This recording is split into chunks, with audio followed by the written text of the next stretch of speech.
এখন মাছ টাছ টেনে জেলেরা এখন মাছের ফিনিশিং নিয়ে আসতেছে, দেখতেছেন আপনারা।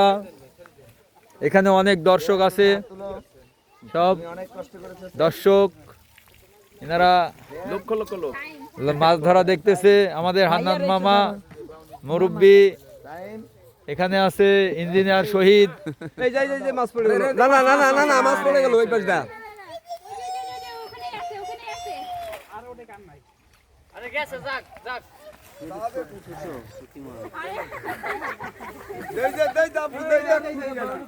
বিশাল পুঁটি, এই পুঁটি মাছ দেখো। এখানে একটা পুঁটি মাছ দিয়েছে।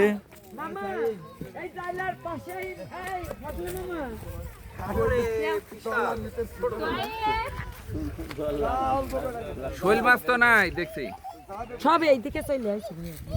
ওই দেখেন আছে কয়টা উঠছে মাছ আর একটা দিতে হবে। দিবে না দিবে না খাবি কোন সময় নিষেধ করছিলাম। কালকে মাছ বাইরে সুন্দরভাবে আর একটা দাম দিতে হবে ওইভাবে করে। আজকে আমাদের থেকে ঘুরে এসে কালকে সুন্দরভাবে মাছ তো আমিও ফিরে যেতাম।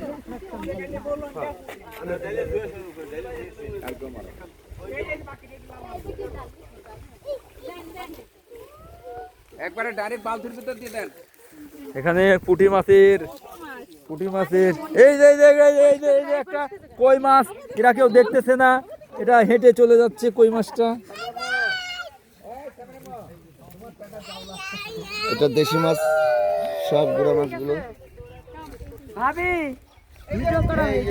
এই যে একটা বড় শোল, আর ওখানে আমি বাংলার গান গাই, একজন জেলে আছে, উনি লিডিং এ আছে। আমার ভাতিজা বাংলার গান